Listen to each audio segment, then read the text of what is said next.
하나님의 말씀 창세기 24장 50절에서부터 67절입니다.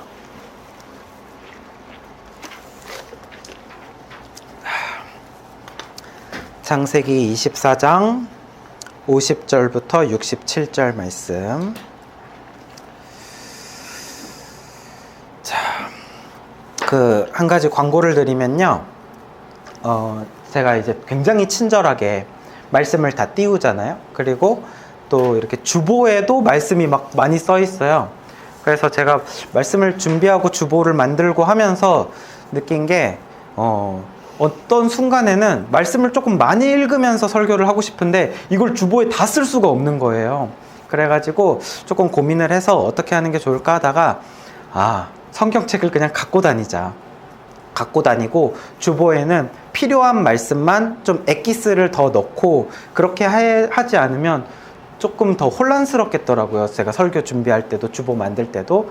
그래서 성경은 가지고 다니는 걸로 하고 말씀 시간에는 뭐 이걸 읽으셔도 되고 성경을 읽으셔도 되지만 설교 진행할 때는 제가 어디를 찾아서 읽게 할 수가 있습니다. 그때는 성경책을 또 읽는 게 좋을 것 같아요. 요즘 이제 많은 교회들이 힘들어하는 이유 중에 하나가 뭐냐면 성경책을 안 가지고 오는 성도들이 되게 많아요. 근데 그게 누구 잘못이 아닌 게 교회가 그렇게 만들었죠. 다 띄워주고 너무 편안하게 볼 수 있으니까 이 작은 글씨 잘 보이지도 않는데, 근데 이런 생각도 들어요. 이게 미디어가 발달해 있어서 뭐 핸드폰으로도 볼 수 있고 패드로도 볼 수 있고 하지만 성경책을 갖고 다니는 거는 그리스도인의 자존심이다. 성경책을 가지고 다니자, 무거운 걸 가지고 다니자, 보이면서 들고 다니자. 그렇게 해야 집에서도 한 번이라도 더 볼 수 있는 기회가 생기지 않을까. 그래서 앞으로 한 2주 정도는 이제 중간 이렇게 계도 기간을 갖고 2주 정도는 가지고 다니시는 연습을 하시고 한 3주차 정도, 2월 셋째 주차 정도 됐을 때는 완전히 이제 성경을 읽으면서 할 수 있도록 그렇게 하도록 하겠습니다. 자, 창세기 24장 50절에서 67절까지인데요. 너무 길어서 이것도 58절까지만 읽고 나머지는 설교 시간에 또 보도록 하겠습니다. 한 절씩 교독하고 마지막 절 같이 읽을게요. 라반과 부두엘이 대답하여 이르되 이 일이 여호와께로 말미암았으니 우리는 가부를 말할 수 없노라. 그가 당신 앞에 있으니 데리고 가서 여호와의 명령대로 그를 당신의 주인의 아들의 아내가 되라. 아브라함의 종이 그들의 말을 듣고 땅에 엎드려 여호와께 절하고 그 해물과 의복을 꺼내어 리브가에게 주고 이내 오라버니와 어머니에게도 보물을 주니라. 이에 그들 곧 종과 동행자들이 먹고 마시고 유숙하고 아침에 일어나서 그가 이르되 나를 보내어 내 주인에게로 돌아가게 하소서. 리브가의 오라버니와 그의 어머니가 이르되 이 아이로 하여금 며칠 동안 열흘을 우리와 함께 머물게 하라. 그 후에 우리가 갈 것이니라. 그 사람이 그들에게 이르되 나를 만류하지 마소서. 여호와께서 내게 형통한 길을 주셨으니 나를 보내어 내 주인에게로 돌아가게 하소서. 그들이 이르되 우리가 소녀를 불러 그에게 물으리라 하고. 같이 읽습니다. 리브가를 불러 그에게 이르되 내가 이 사람과 함께 가려느냐? 그가 대답하되 가겠나이다. 아멘. 네, 오늘 말씀은요. 창세기 24장 50절에서 67절 말씀으로 이삭의 결혼 두 번째 시간 가겠나이다 라는 제목으로 말씀을 나누겠습니다. 오늘은 리브가가 자신의 결혼을 최종적으로 결정을 하는 그런 내용이 있어요. 우리 인생에서도 내가 무언가를 결정해야 되는 순간들이 많이 있습니다. 그런데 그 결정해야 되는 어떤 타이밍을 잘 못 맞춰서 실수하는 경우가 종종 있는데, 예를 들면 조금 신속하고 빠르게 결정하고 진행해야 할 때 조금 질질 끌고 미루고 결정을 늦추다가 실수하는 경우가 있어요. 또 반대로 좀 신중히 생각하고 진득히 조금 기다리다가 결정해야 할 때 급하게 서둘러서 결정을 해가지고 또 잘못하게 되는 경우도 있죠.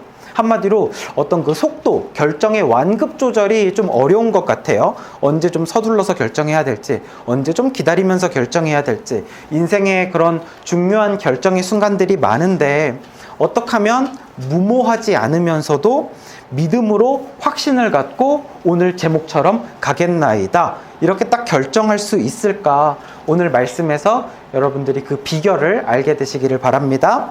자, 지난 시간 말씀을 못 들으셨다 할지라도 오늘 아주 자세하게 또 복습을 할 거니까 이 복습을 많이 하면 할수록 기억이 남아요. 그래서 저는 말씀이 설교 시간이기도 하지만 반은 성경 공부이기도 합니다. 자, 요거 한 번 더 보죠. 이 사람이 아브라함입니다. 그리고 아브라함의 아내는 사라입니다. 그리고 아브라함과 사라 사이에서 낳은 아들의 이름이 누굽니까? 이삭. 네. 자, 근데 아브라함에게는 아빠가 있어요. 아빠의 이름은 데라. 데라에게는 3명의 아들이 있었죠. 네. 사실은 이제 와서 하는 얘기지만 아들이 3명이 아니고 더 있는데 중요하지 않은 인물들이라서 생략됐다고 보시면 됩니다. 그래서 아브라함과 나홀과 하란이라는 3명의 아들이 있습니다. 그리고 하란은 진작에 아브라함이 처음 살던 고향에서 옛날에 죽었어요. 그곳이 바로 갈대아 우르라는 곳에서 하란은 죽었고, 하란의 아들이 누굽니까? 롯. 그래서 롯은 진작부터 아브라함을 따라다니면서 아브라함의 양아들처럼 조카 롯과의 관계가 그렇게 되어지죠. 이제 아브라함에게는 형제가 한 명 더 있는데 나홀이라는 사람에게는 부두엘이 있고 그 부두엘에게는 2명의 남매가 있습니다. 이 남매가 오빠의 이름은 라반이고 그리고 여동생의 이름은 리브가입니다. 요 많이 반복했으니까 한번 여기서 하나 더 나가면 라반에게는 2딸이 있는데 2딸의 이름은 레아와 라헬입니다. 이름을 들어보신 적이 있을 텐데 이 사람들은 나중에 누구랑 관계가 있냐면 이삭의 아들이 이제 다음 시간부터 나올 텐데 에서가 있고 야곱이 있잖아요. 여기에서 야곱의 아내들이 되죠. 나중에 야곱이 일로 도망을 오잖아요. 라반 외삼촌 집에. 그랬을 때 아내가 되는 사람들이 이렇게 또 관계가 됩니다. 그러니까 이 족보를 제가 아브라함 처음 부르심 받았을 때부터 했지만 창세기의 거의 절반 가까운 이야기가 이 족보 하나로 다 해결이 됩니다. 그러니까 이걸 아는 것이 여러분들이 읽을 때 인물이 어려운 인물이 나와도 쏙쏙 이해가 된다라는 거. 자, 오늘 이야기는 이제 이 이삭과 요 리브가의 결혼 이야기입니다. 그래서 보면은 근데 아브라함과 나홀은 형제죠. 근데 이삭은 아브라함의 아들이고 리브가는 나홀의 손녀예요. 그런데도 어떻게 이 둘이 부부가 되냐? 그럼 뭐 거의 할아버지랑 이렇게 되냐? 그게 아니라 이삭을 그만큼 늦둥이로 낳은 거예요. 100살 돼가지고 낳았으니까 이삭과 리브가 나이 차이가 그렇게 많이 차이는 안 나요. 사실은 이삭이 여기서 40살로 나오는데 리브가도 뭐 한 20대 정도라고 보면은 그렇게 많이 차이가 나지는 않는다라는 거를 알 수가 있죠. 자, 그래서 요 지도상으로 보면은 가나안에 살고 있는 이삭이 하란에 머무르고 있는 리브가 요렇게 만나게 되는 이야기라는 거 우리 이제 아시죠? 자, 그 다음에 이제 지난 시간 이야기입니다. 아브라함의 나이가 요거는 주보에는 없어요. 지난 시간 이야기니까. 맞아. 아브라함의 나이가 140살. 아브라함이 100살에 나왔으니까 이삭의 나이는 40살. 40살이 됐을 때 이 집에 늙은 종을 하나 부릅니다. 근데 이 늙은 종 이름이 뭐였을까요? 엘리에셀. 엘리에셀이라는 사람은 아브라함이랑 가장 오랜 시간 동안 같이 지낸 종인데 이 아브라함의 모든 재산을 맡아서 관리하는 지혜롭고 신뢰할 수 있는 사람. 이 사람을 불러다가 이삭의 신부감을 구해오라고 이야기를 합니다. 그러면서 조건을 이야기를 하는데 조건은 하나였습니다. 뭐냐면 이 가나안 지역, 자기가 살고 있는 가나안 지역이 아니라 자기 친척들이 살고 있는 하란 지역에 가서 신부감을 구해와라. 왜? 거기에 가서 구해야 하나님 믿는 여자랑 내 아들을 결혼시키겠다. 조건이 그러니까 하나인 거예요. 사실은 하나님 믿는 여자여야 한다라는 겁니다. 그래서 이 조건을 듣고 이제 갑니다. 먼 길을 떠납니다. 하란까지 가는데 낙타 10마리에 많은 좋은 것들을 싣고 가는데 약 640km를 긴 여행을 하고 가는 거리가 대략 한 달 반 정도 낙타를 타고 갔을 걸로 보여요. 여러분들 그 이스라엘이나 어디 이집트나 사막을 가면 꼭 낙타 타는 체험이 있어요. 우리나라에도 뭐 어디 가면 있다고는 하는데 그거 사람들이 하지 말라고 그러죠. 왜냐면 한 번 타는데 4, 5만 원씩 비싸게 내기도 하지만 1시간 정도 타고 나면 엉덩이가 너무 아프대요. 너무 아파서 1시간 타고 나서 한 2, 3일 동안 후유증이 있다고 해요. 그 전문 기술이 있는 사람이 아니면 이 낙타 타는 게 그렇게 힘들다고 해요. 1시간만 타도 엉덩이가 너무 아픈데 한 달 반을 긴 여행을 한 것을 볼 수 있어요. 그것도 나이가 많은 늙은 할아버지가 아마도 굉장히 고된 여행이었겠죠. 그리고 나서 이제 마침내 하란에 도착을 합니다. 도착을 했을 때 이 늙은 종 엘리에셀이 하나님께 기도를 했어요. 뭐라고? 첫 번째는 순조롭게 그 신부감과 만나게 해주세요. 그리고 하나 더 어떻게 기도를 했냐면 하나님이 뜻하신 자가 누구인지 알도록 증거를 보여주세요. 그래서 내가 어떤 여인을 찜해서 물 좀 주세요 라고 했을 때 그 사람이 나에게만 물 줄 뿐만이 아니라 이 목마른 낙타 10마리에게도 알아서 자발적으로 물을 좀 주는 그런 여인이 있다면, 만약 그런 여인이 있다면 하나님이 택하신 여인인 줄 알겠습니다. 이렇게 딱 기도를 하죠. 그리고 나서 기도를 마치기도 전에 성 밖으로 나오는 한 여인이 있었고 그 여인이 바로 누굽니까? 리브가였어요. 맞아, 소망아 이름 정확히 기억하네. 리브가였는데 가서 물 좀 달라고 했더니 얼른 물동이에 있는 물을 이 노인에게 주고 그 다음에 먼저 얘기를 해요. 이 낙타들을 위해서 내가 물을 좀 먹여도 되겠습니까? 그리고 나서 하는데 이 우물이 두레박으로 끌어올리는 우물이 아니라 직접 지하까지 내려가야 되는 깊은 그런 우물, 그런 물탱크라고 했었죠. 그래서 1시간도 넘게 아마 고생을 했을 것이다. 10마리에게 주려면. 그렇게 해서 정성껏 물을 다 먹이는 굉장히 성품이 좋은 여인이었다. 건강한 여인이었다. 그리고 나서 이제 감사의 뜻으로 이 엘리에셀이 리브가에게 금 코걸이 하나, 그리고 금 팔찌는 한 쌍이니까 2개가 돼요. 이렇게 해서 선물을 줍니다. 당시에는, 요즘은 코걸이 같은 거 잘 안 하지만 옛날에는요, 아름다운 여인의 상징 중에 하나가 금 코걸이였어요. 그래서 이러한 것들을 이제 선물로 줍니다. 이 감사의 뜻으로 주기에는 굉장히 값진 선물이었어요. 지금으로 따지자면 한 1,000만 원짜리 어떤 명품 백을 한 2개 정도 선물을 해준 정도 될까요? 너무나도 큰 것을 준 거죠.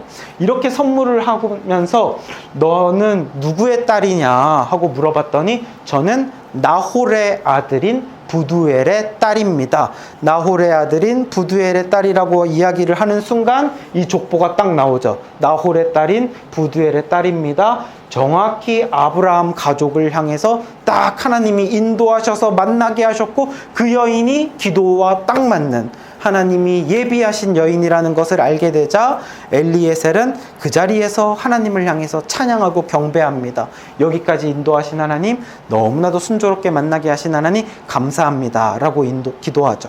자, 여기까지가 이제 지난 시간 이야기였고 오늘은 그 뒷이야기가 됩니다. 그래서 리브가는요, 그리고 나서 집에 달려가서 자기가 받은 금 코걸이랑 금 팔찌를 가족들한테 보여줘요. 여기 종을 데리고 온 건 아니고 보여주면서 이런 일이 있었습니다 하니까 가족들이 깜짝 놀라요. 그리고 리브가의 오빠인 라반이 대표로 그 우물가로 뛰어가서 엘리에셀을 집으로 모셔갖고 옵니다. 모셔서 와서 집에 데리고 와서 이 엘리에셀 일행들한테 이제 발도 씻기고 몸도 씻기고 낙타들에게도 쉴 수 있는 공간을 주고 그 다음에 막 진수성찬을 차려요. 그리고 엘리에셀한테 밥을 먹으라고 하는데 엘리에셀이 뭐라고 하냐면 나는 당신들한테 할 말이 있다. 할 말이 있어서 온 거기 때문에 내 임무를 완수하기 전에는 밥을 먹지 않겠다라고 딱 이야기를 합니다. 사실은 배도 엄청 고플 거고 또 이야기가 지금 잘 흘러가는 것 같으니까 밥 먹고 얘기해도 되잖아요. 근데 그렇게 하지 않아요. 얘기부터 하겠다. 이걸 보면서 뭘 알 수 있냐면 엘리에셀이 대단히 지혜로운 사람입니다. 사실은 신부감을 데리러 온 입장에서 부탁하러 온 사람 아니에요? 부탁하러 온 거잖아요. 신부를 데리고 지금 절로 가야 되니까. 근데 상황을 자기가 주도하고 있어요. 먼저 아주 귀한 물건을 줬죠. 그리고 밥도 안 먹겠대요. 자기가 먼저 하겠대요. 그러니까 저쪽에서는 궁금해 죽겠어요. 도대체 이 영감이 무슨 얘기를 하려는 건지 들어야겠어요. 상황을 완전히 주도하고 있는 걸 볼 수 있습니다. 그러면서도 주인에 대한 충성이 너무 강해요. 내가 주인의 미션을 다하기 전에는 밥도 먹지 않겠다라는 그런 대단한 충성을 보여주죠. 자, 이제 오늘 이야기, 자, 이 주보의 그림을 한번 보면서 같이 보면 엘리에셀이죠. 그리고 이 옆에 있는 두 사람이 누구냐면 하나는 리브가의 오빠 라반, 그리고 한 명은 리브가의 아빠 누굴까요? 부두엘이 됩니다. 라반은 리브가의 오빠, 그리고 부두엘은 리브가의 아빠가 됩니다. 성경에 보면은 아까도 대표로 누가 뛰어가서 엘리에셀을 모셔왔다고 그랬어요?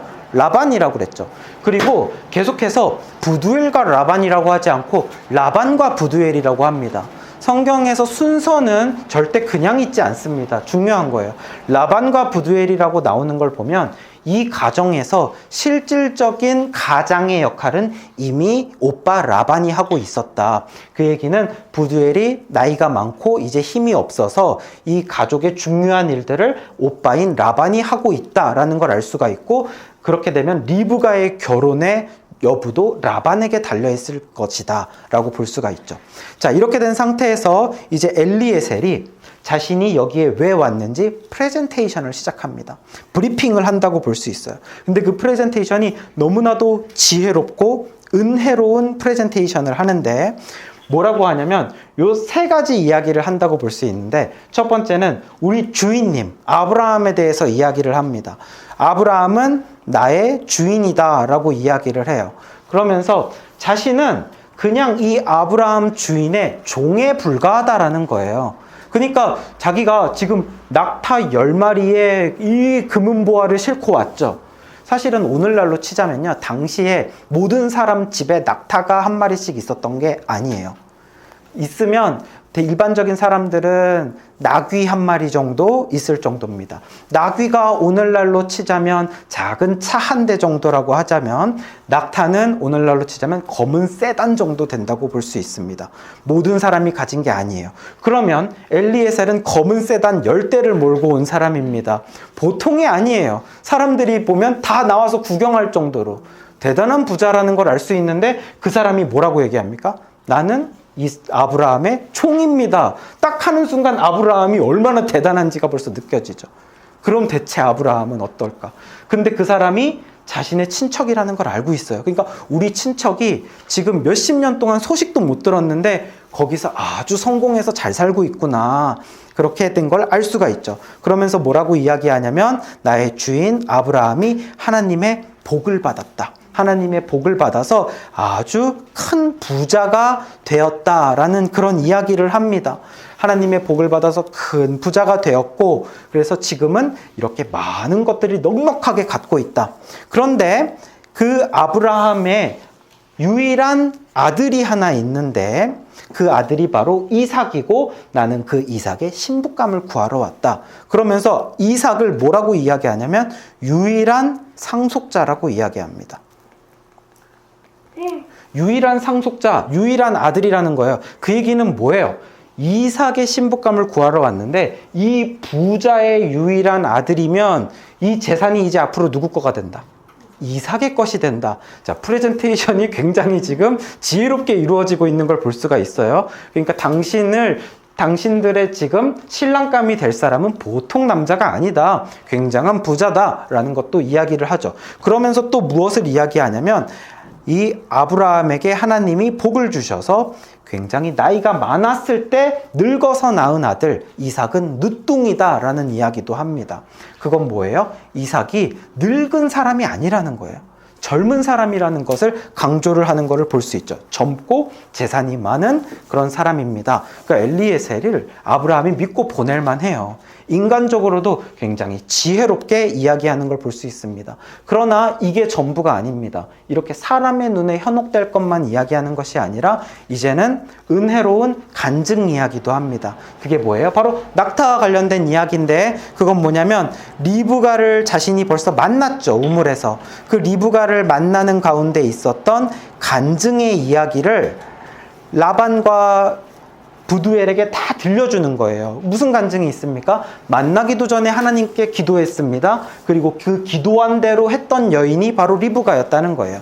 낙타 10마리에게 물을 다 주는 그런 여인 만나게 해주세요 했는데 바로 기도하자마자 만났다. 어떻게 이렇게 순조롭게 만날 수 있냐? 이것은 다 하나님의 뜻이다. 이렇게 지금 엘리에셀이 프레젠테이션을 하는 거예요. 딱 이 리브가의 오빠와 아버지 앞에서, 아마 옆에 엄마와 리브가도 듣고 있었을 거예요. 자, 엘리에셀이 이런 사람들에게 자신의 이야기를 하는 거를 보면서 알 수 있는 게 뭐냐면, 우리도요, 믿지 않는 사람들이나 다른 사람들에게 이야기를 할 때 두 가지가 필요하다는 걸 알 수 있어요. 하나는 인간적인 지혜도 필요합니다. 또 하나는 하나님이 주신 은혜도 필요해요. 은혜만 가지고 접근을 해가지고 사람들에게 와, 하나님 얼마나 좋은지 몰라, 내 안에 성령의 불을 가지고 막 전해도 저 사람이 그거가 전혀 관심이 없으면 또 들어오지 않아요. 반면에 그런 얘기 하나도 없이 인간적인 이야기만 해가지고 우리 교회 오면은 선물도 주고 밥도 주고 뭐도 주고 사람도 좋고 이런 이야기만 해가지고도 안 돼. 두 가지가 다 있어야 되는 거죠. 그 사람의 수준에 맞게, 또 상황에 맞게, 형편에 맞게 그 사람이 원할 만한, 필요할 만한 이야기도 하면서, 그러면서 정말 하나님이 역사하신 이야기를 같이 하는 것을 볼 수 있어요. 이렇게 이야기하는 것이 정말 지혜롭게 하는 것이다. 자, 이렇게 이야기를 엘리에셀은 이제 다 했습니다. 성경에서는 거의 한 30여 절에 걸쳐서 길게 프레젠테이션을 해요. 그리고 나서 이제 너희들이 선택해라. 난 다 얘기했다. 당신들이 선택해라. 그랬더니 라반과 부두엘이 뭐라고 얘기합니까? 자, 노란 글씨 같이 한번 읽어보죠. 시작. 이 일이 여호와께로 말미암았으니 우리는 가부를 말할 수 없노라 라고 딱 이야기하죠. 이 일이, 그러니까 이 결혼과 관련된 모든 일들이 하나님이 시작하신 일이다. 그래서 우리는 가부를 말할 수 없다. 우리가 결정할 문제가 아니다라는 겁니다. 엘리에셀의 이야기를 다 듣고 어떻게 된 거예요? 하나님이 하신 일이라는 것을 인정하게 된 거죠. 그리고 그 말에 설득이 되어졌습니다. 우리가 결정할 문제 아니다. 하나님의 계획하심이 있다라는 것을 우리는 믿는다, 인정한다, 순종하겠다라고 이야기를 하는 것을 볼 수가 있죠. 자, 근데 어떻게 이렇게 바로 순종을 할 수 있었을까? 이거는요, 사실상 엘리에셀에게 있는 지혜도 있었지만 엘리에셀이 가지고 있는 성령 충만함이 나는 가장 큰 중요한 요인이었다라고 생각합니다. 그것이 그대로 라반과 부두엘에게도 전달이 되어진 거죠. 전달이 되어져서 엘리에셀에게 있는 불이 라반과 부두엘에게도 옮겨 붙었기 때문에 이들에게도 이런 믿음의 고백이 나오는 겁니다. 여호와께로 말미암았다. 그래서 우리는 결정할 문제 아니다. 우리도 그 뜻에 따르겠습니다. 라고 하는 겁니다. 엘리에셀은 이것이 하나님의 역사다라는 것을 실제로 경험했고, 이것을 간증했고, 확신했고, 믿을 때 그 불이 옮겨 붙는 겁니다. 엘리에셀은 정말 그랬어요. 이 사람이 여기까지 오는 가운데에서 이 사람에게는 오직 하나님밖에 없어요. 나는 없어요. 하나님께 뜻을 묻고 기도하고, 그 다음에 하나님의 뜻이라는 것이 맞고 그 순조롭게 인도되어져 왔을 때마다 하나님께 경배하고 그랬던 사람이 엘리에셀입니다. 이렇게 그가 가진 은혜와 충만이 이제는 라반과 부두엘에게까지 그 불이 옮겨 붙어서 하나님의 역사를 같이 보는 것을 보게 되죠. 여러분에게도 불이 있어서, 여러분 주변에 있는 사람들에게 불이 옮겨 붙어서 여러분 안에서 일어나는 하나님의 역사를 다른 사람들도 같이 보는 그런 은혜가 있기를 바랍니다. 자, 이렇게 되고 나서 이제 오빠랑 아버지랑 대화를 하고 나서 어느 정도 이제 좀 좋게 됐잖아요. 그래서 식사를 하고 잠을 자고 하룻밤이 지나게 됩니다. 그리고 그 다음 날이 되자마자 뭐라고 하냐면 엘리에셀이 출발하겠대요. 출발하겠대요. 바로 다음날. 그래서 이제 대화를 나누는 거를 읽어보죠. 55절, 56절. 시작. 리브가의 오라버니와 그의 어머니가 이르되 이 아이로 하여금 며칠 또는 열흘을 우리와 함께 머물게 하라. 그 후에 그가 갈 것이니라. 그 사람이 그들에게 이르되 나를 말려하지 마소서. 여호와께서 내게 형통한 길을 주셨으니 나를 보내어 내 주인에게로 돌아가게 하소서. 아멘. 만난 지 하루 만에 엘리에셀이 뭐라고 이야기하냐면 다음날 됐다고 했죠? 지금 출발하겠대요. 지금 출발. 그랬더니 이 얘기를 들은 이 라반과 이제 라반의 엄마가 나오는데 뭐라고 하냐면 며칠만 조금 더 있다가 가지. 이렇게 이야기를 하는 겁니다. 그 이야기는 뭐냐면 지금 갑자기 이 결혼이 너무 빨리 지금 진행이 되고 있잖아요. 그래서 지금 여기에서 바로 이제 리브가가 떠나게 되면은요, 다시 리브가를 못 볼 거라고 생각을 하는 거예요. 당시에는 어떻게 생각을 했냐면 자기가 살고 있는 그 마을과 그 성을 벗어나서 다른 곳으로 이렇게 가잖아요. 이렇게 몇 주씩 한 달씩 걸리는 곳을 가면 이제는 다시는 못 본다라고 생각하고 보내는 거예요. 오늘날에는 그런 곳이 없죠. 몇 달씩 걸려야 갈 수 있는 곳은 없죠. 아마도 오늘날로 치자면 어디 달나라나 화성 정도 가는 거라고 생각하면 대충 비슷할 겁니다. 우주인이 돼서 간다라고 하면 이제 뭐 못 볼 가능성도 있겠구나라고 생각하고 헤어지는 거잖아요. 그렇게 헤어지는 결정이 이 하룻밤 만에 결정이 되니까 너무나도 이 딸과 여동생과의 헤어짐이 서운하죠. 그래서 미련이 생겨서 한 열흘만 우리 작별할 시간 좀 줘라. 마지막으로 우리 이별 파티도 좀 하고 좀 그렇게 해서 마음의 준비 좀 하고 그렇게 보내자라고 하니까 아니다. 뭐라고 이야기합니까? 나를 만류하지 마소서. 여호와께서 형통한 길을 주셨다. 지금까지 모든 것을 순조롭게 하셨다. 이것은 하나님의 뜻이라는 게 이미 결정됐다. 그러니까 나는 주인에게로 가겠다라고 이야기를 합니다.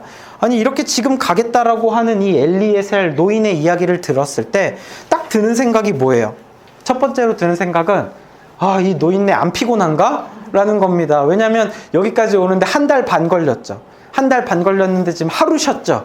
하루 쉬었는데 지금 이야기가 잘 됐잖아요. 결혼도 지금 이제 된 거잖아요.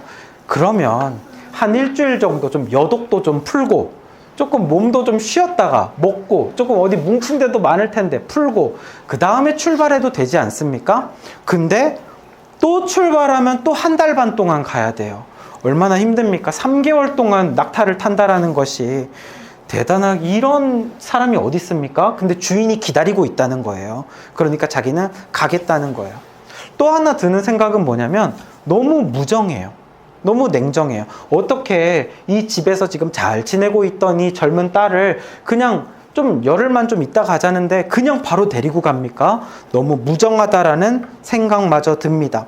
그런데 엘리에셀이 이렇게까지 일을 신속하게 처리하려는 이유가 있어요. 그게 뭐냐면 엘리에셀은 지금 이것이 하나님께서 형통한 길을 주셨다라고 했죠. 그러니까 하나님의 뜻이라는 것에 대하여서 확신을 했고 그것에 대한 믿음을 가졌습니다. 그러면 어떻게 해야 된다? 즉시 실행해야 된다라고 보는 거예요. 하나님의 형통한 길을 주셨다. 그러면 만류하지 마라. 미루지 마라.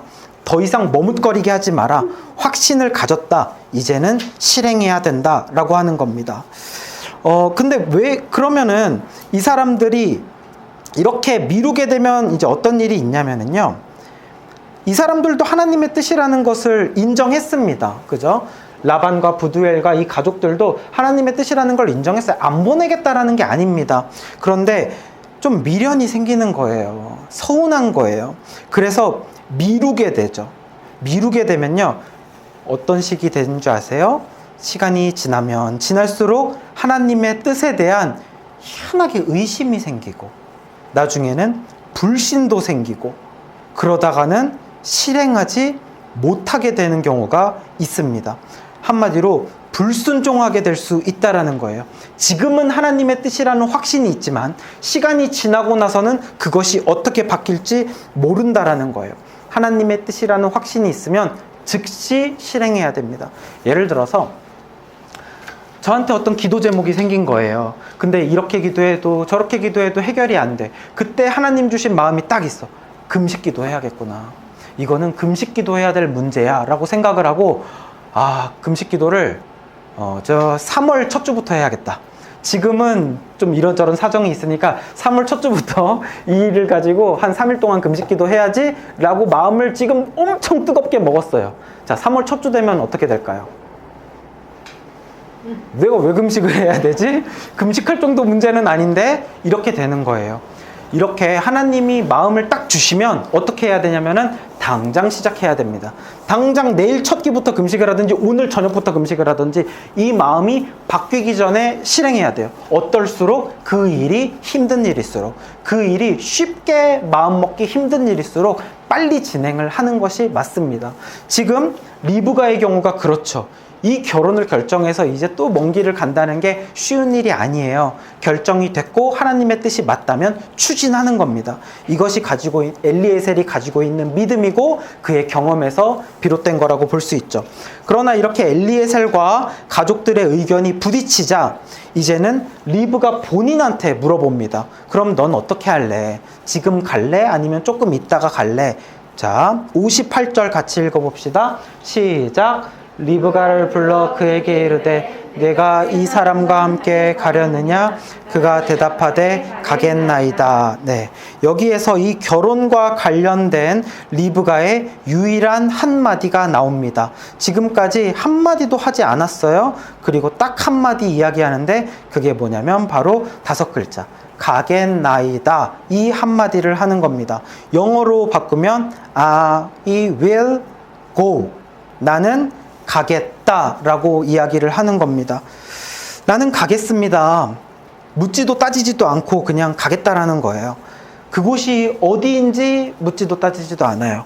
얼마나 먼 곳인지, 다시 돌아올 수는 있는 것인지, 신랑된 남자가 어떻게 생겼는지, 키는 얼마나 큰지, 성격은 어떤지, 밤에 잠을 잘 때 코는 고는지, 어떤 취미는 뭔지 아무것도 몰라요. 근데 묻지도 따지지도 않고 그냥 가겠습니다 라고 이야기를 하는 거예요. 참, 이 정도를 보면 리브가도 보통 여인이 아니에요. 단호해요. 말이 길지가 않죠. 그냥 가겠다고 하는 겁니다. 어떻게 이렇게 리브가도 신속하고 단호하게 결정을 할 수 있었을까? 리브가가 이런 결정을 하게 된 결정의 근거는 어디에 있습니까? 이 엘리에셀을 만나서 자기가 직접 겪은 일이 있죠. 낙타 이야기, 그것을 직접 겪었죠. 그리고 나서 또 종과 가족들이 하는 이야기들을 옆에서 쭉 지켜보면서 들었죠. 그 가운데서 엘리에셀이 보여준 믿음의 태도들이 있었죠. 근데 그게 다예요. 리브가한테 하나님이 나타나셔서 너는 이제 가족을 떠나서 종을 따라서 가라, 이런 이야기를 한 게 아니에요. 그러니까 어떻게 보면 아브라함에게 하나님이 처음에 나타나셔서 너는 너의 본토 아비 친척집을 떠나서 내가 너에게 지시할 땅으로 가라라고 말씀하셨던 그 아브라함의 출발보다도 리브가의 출발이 더 어려워 보입니다. 리브가는 하나님의 말씀을 듣고 출발한 것이 아니라 자신이 판단을 하고 출발해야 되는 이런 상황이었어요. 어떻게 이렇게 이것이 가능했을까? 이런 상황에서 결혼이라는 일생일대의 중요한 결정을 어떻게 했을까? 이걸 보면은 리브가에게는 무엇이 있었다는 것을 알 수 있냐면 분별력이 있었다는 걸 알 수가 있어요. 분별력. 리브가한테는 분별력이 있어서 나는 가겠습니다. 분별력이라는 거는 뭐냐면 어떤 것이 옳은지 그른지 판단하는 능력입니다. 근데 리브가에게는 이것이 인간적인 분별력이겠어요? 영적인 분별력이 있는 거죠.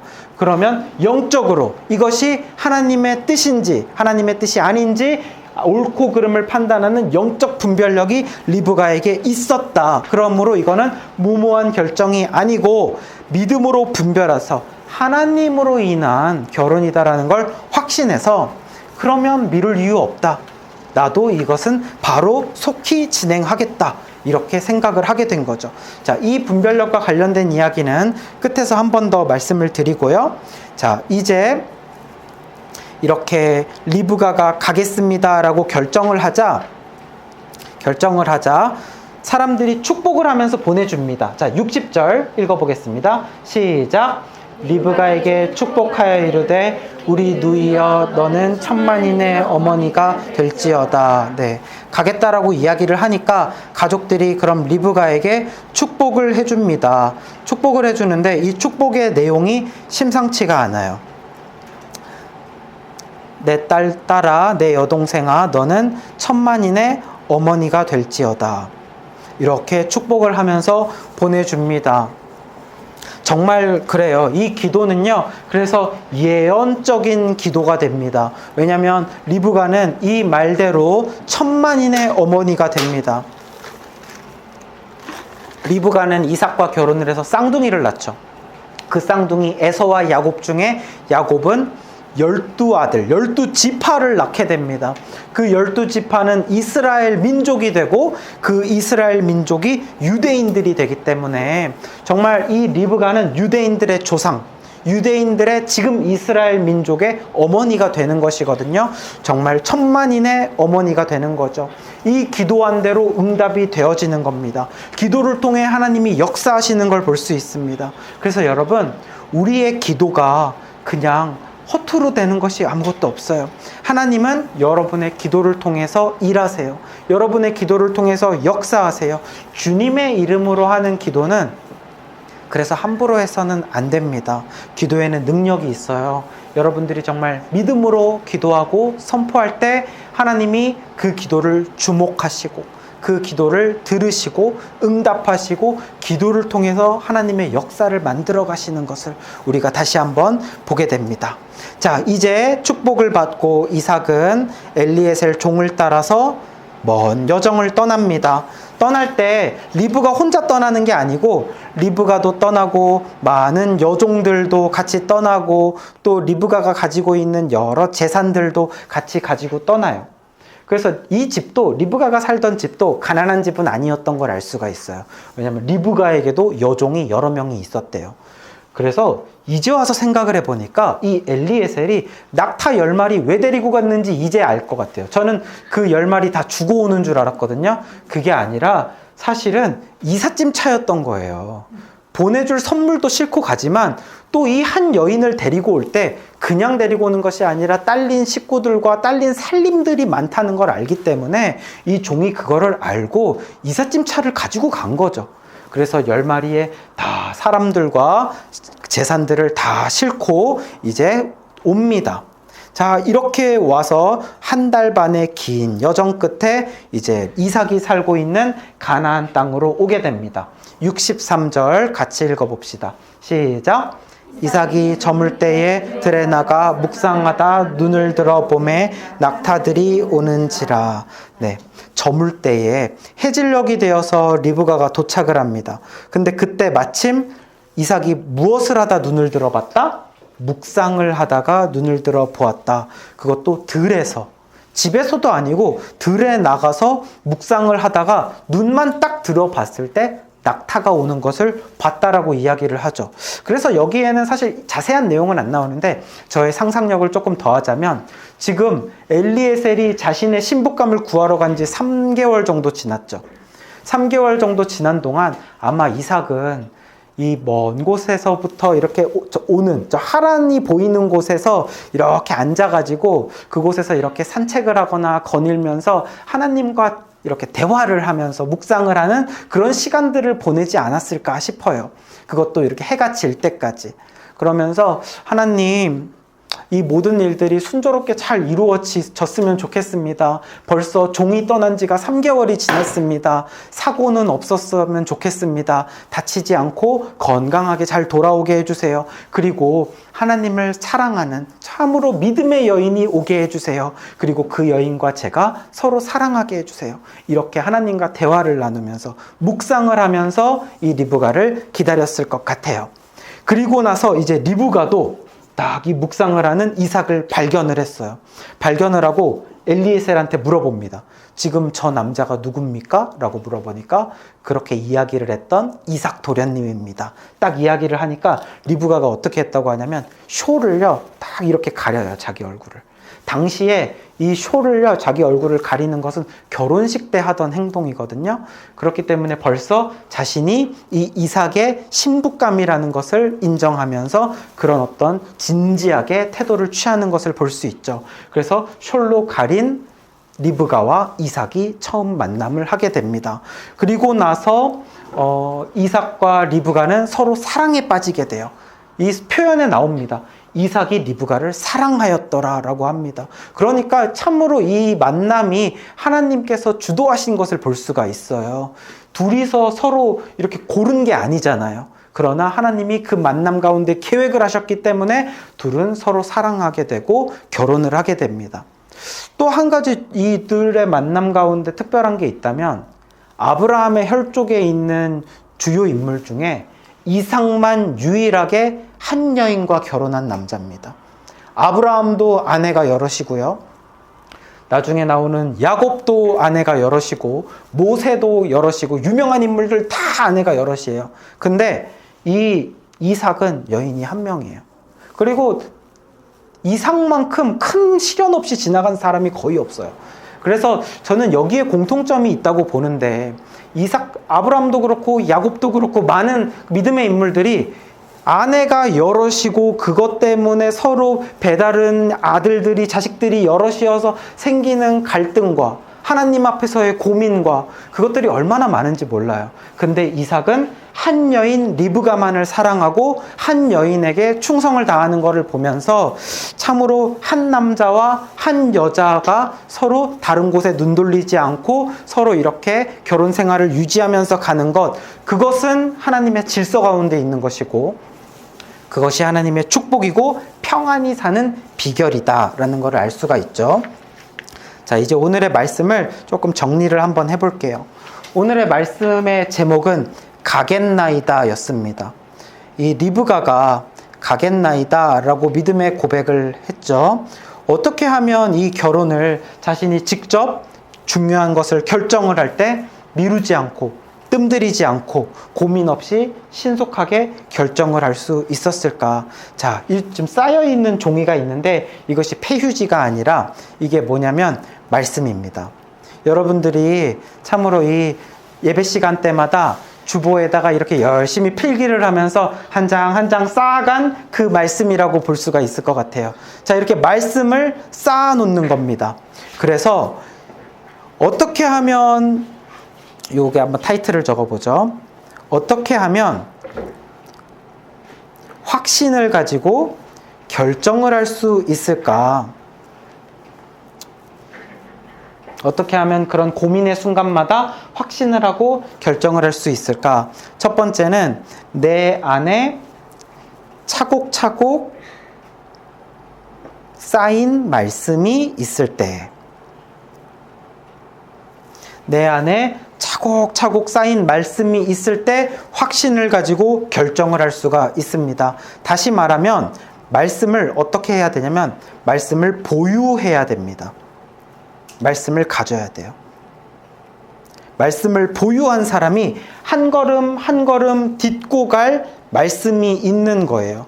그때그때 상황에 맞게 말씀을 가지고 있어야 그 말씀을 꺼내서 딛고 걸어갑니다. 그래서 참 좋은 그 신앙 훈련 방법 중에 하나가 성경 말씀을 암기하고 외우는 거예요. 많이 암기하고 외운 사람일수록 어려운 상황 가운데서 말씀을 펴기도 전에 내 머릿속에서 바로 나오기 때문이죠. 말씀을 보유하고 있는 사람은 차곡차곡 쌓은 사람은 이렇게 확신을 하고 결정해서 나아갈 수 있습니다. 자, 두 번째, 어떻게 하면 확신하고 결정해서 나아가냐? 나의 생각과 나의 판단, 그리고 나의 결정의 이유와 목적과 기준이 말씀이 될 때, 나의 생각과 판단과 결정에 이유와 목적과 기준이 말씀이 될 때 그때 확신을 하고 결정해서 나아갈 수 있습니다. 자, 첫 번째는 말씀을 보유해야 됩니다. 그 다음에 두 번째는 말씀이 기준이 돼야 돼요. 그래서 말씀이 나의 목표가 되고 표대가 돼야 돼요. 자, 여기다가 깃발을 하나 이렇게 꽂아 볼게요. 그래서 말씀을 가지고 있는 것만으로는 안 되고 그 말씀대로 살겠다. 그 말씀대로 가는 것이 나의 인생의 목표다. 그것이 전부다. 이것이 나의 방향이다 라는 것도 있어야 돼요. 그러니까 그게 없는 사람은 성경을 알기는 진짜 많이 알아. 진짜 많이 아는데 그대로 살지는 않는 거죠. 또 반대로 성경 말씀대로 살고 싶어. 근데 아는 말씀이 없어. 그래서 맨날 고민만 하고 있어. 도대체 어떻게 살아야 되는지. 그러니까 말씀을 가져야 되고 그대로 살겠다라는 표대의 기준이 있어야 되는 거예요. 예를 들어서 제가 만약에 저의 아내와 좋은 관계를 유지하고자 한다면 일단 어떻게 해야 되냐면 제가 제 아내에 대해서 많이 알아야 됩니다. 그래서 근데 그것이 하루아침에 되진 않죠. 여러 시간을 거쳐가면서 아내에 대해서 아내가 어떻게 무엇을 좋아하는지 무엇은 싫어하는지 또 어떨 때는 건드리지 말아야 하는지 어떨 때는 요때는 또 조금 이렇게 건드려야 하는지 이런 사실 아주 디테일한 것들이 있단 말이에요. 그런 것들을 많은 상황을 통해서 아내에 대한 정보력을 제가 보유를 해야 됩니다. 그것을 보유하지 않으면은요 나중에요 그런 걸 안 가지고 있는 사람은 10년 20년을 살아도요 부부관계에서도 늘 갈등하고 늘 힘들면서 왜 저래? 왜 저러는지 대체 모르겠어 이 소리만 하는 거예요. 모르겠대요. 알지만 힘드니까 지나가는 거랑 몰라서 지나가는 거는 점점 더 힘들어지는 거예요. 그래서 정말 아는 것이 많을수록 우리 부부가 겪게 되는 또 새로운 상황이 생기더라도 그 새로운 상황에 내가 알고 있는 정보를 적용을 해서 잘 이겨낼 수가 있는 거죠. 마찬가지로 하나님의 말씀을 내가 보유한다라는 게 뭐예요? 성경의 수많은 사건들을 우리가 말씀을 매주 듣죠. 그러면서 하나님이 어떤 분인지 정보를 소유하는 겁니다.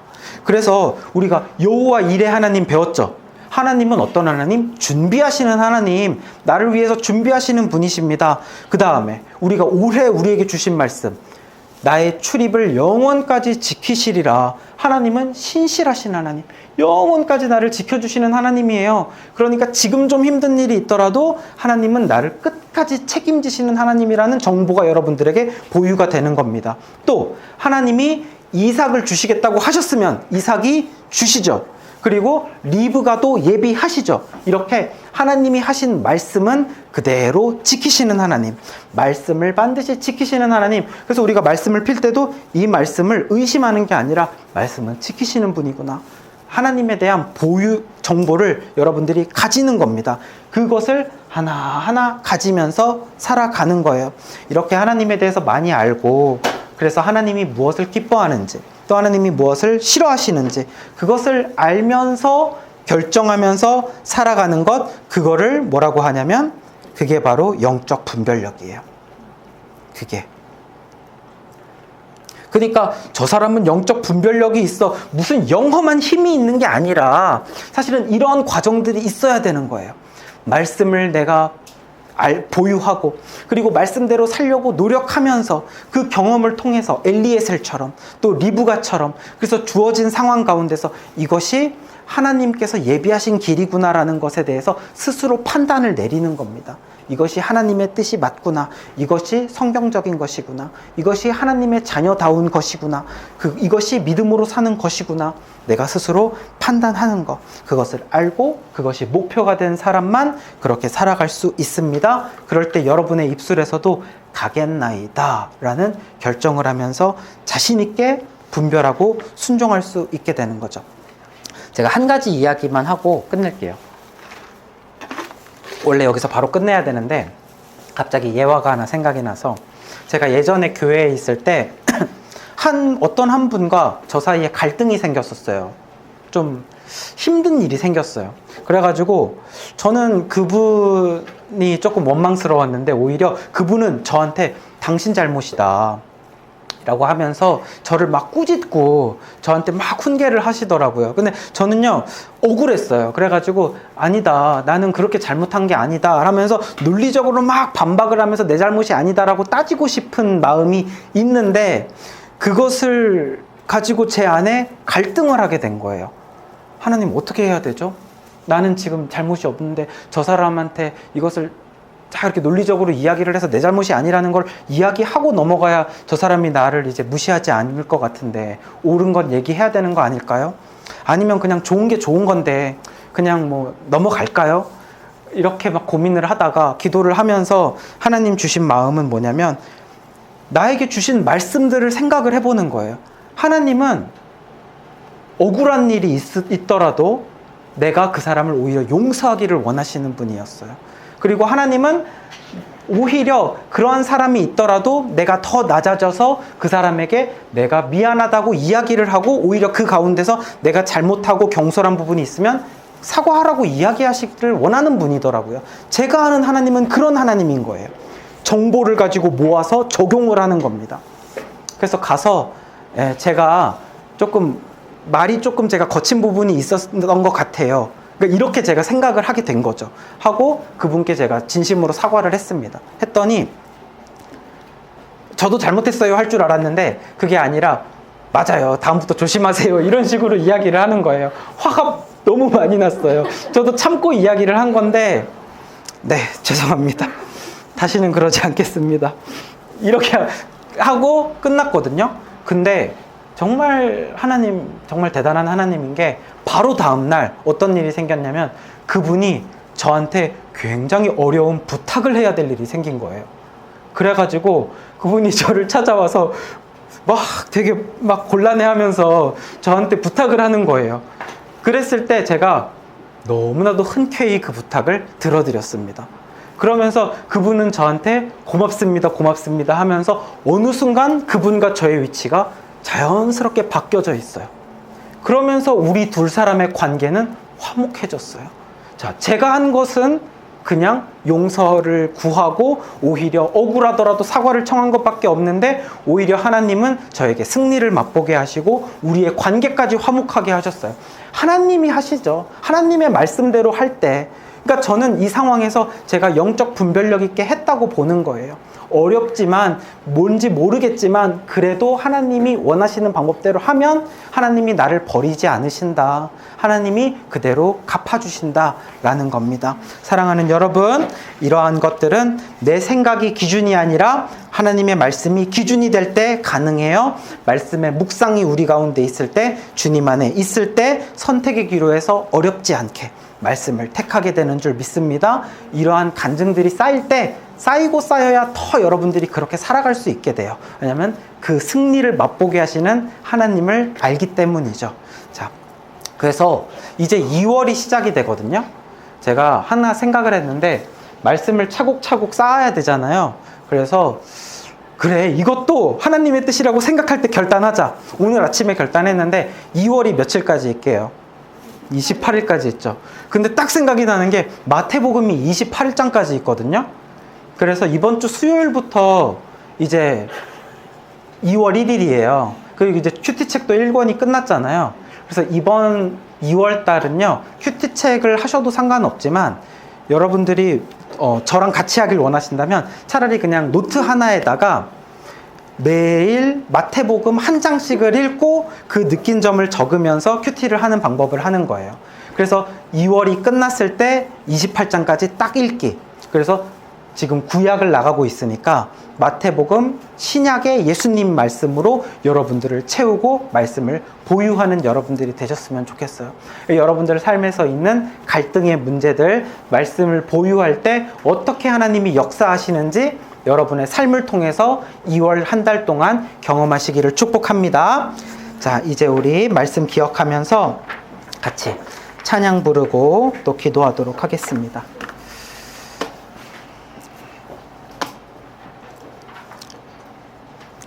하나님의 마음을 알기를 원합니다.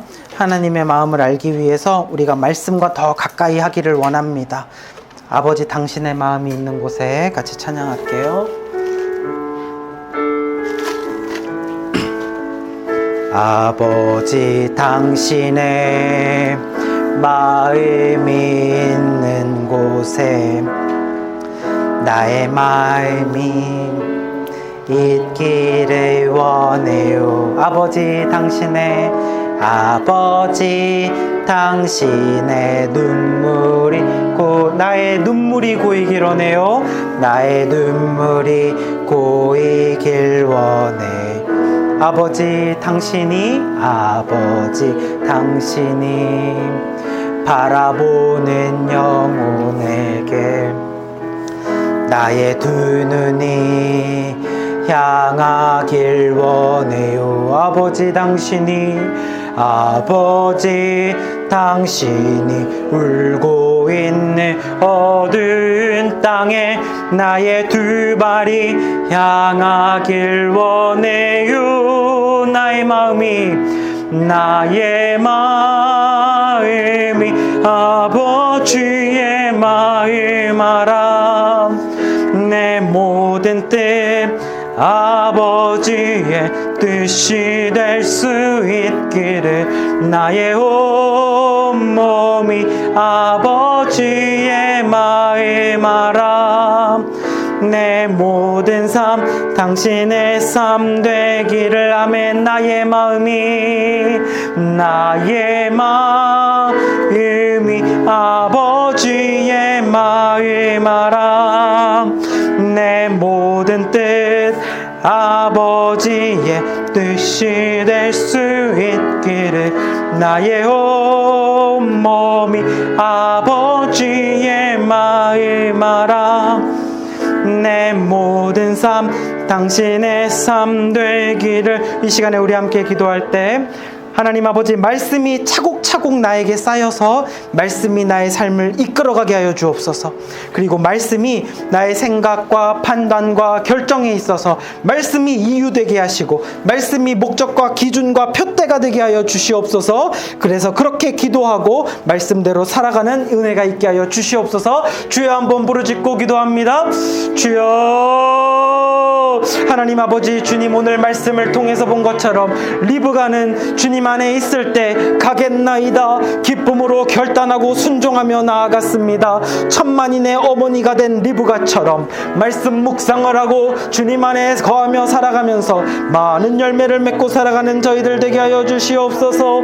나의 생각과 나의 판단이, 나의 욕심이 기준되지 않게 하여 주시옵소서. 하나님의 말씀이 기준되게 하옵소서. 하나님의 말씀이 내 삶의 이유가 되게 하여 주시옵소서. 하나님의 말씀이 내 삶의 목적과 표대가 되게 하여 주시옵소서. 주님의 말씀이 내 삶에 차곡차곡 쌓이기를 원합니다. 말씀이 기억이 나서 그 말씀을 한 걸음 한 걸음 밟고 걸어가며 말씀이 내 삶을 이끌어가는 자들 되게 하여 주시옵소서. 그래서 선택의 기로 가운데에서 고민하지 아니하고 말씀을 따라 선택하고 말씀을 따라 붙잡고 살아가면서 그렇게 주님 주시는 은혜와 주님 주시는 열매와 주님 주시는 살아계신 역사를 맛보며 자라가는 우리 모두가 되게 하여 주시옵소서. 하나님 말씀의 생명을 경험하는 우리 모두가 되게 하여 주시옵소서.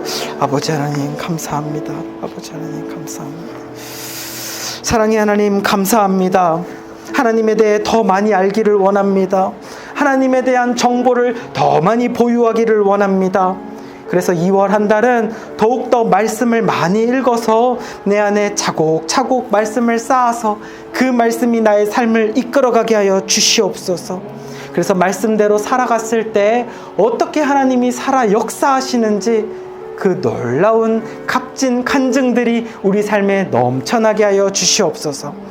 감사드리며 예수님의 이름으로 기도합니다. 아멘. 이제는 예수 그리스도의 은혜와 하나님 아버지의 사랑과 성령님의 교통하심이 말씀이 나의 생각과 판단과 결정에 있어서 말씀이 이유와 목적과 기준이 되도록 그렇게 기도하고 살아가기를 결단하고 소망하는 예배자들의 머리 위에 영원토록 함께 있을지어다. 아멘.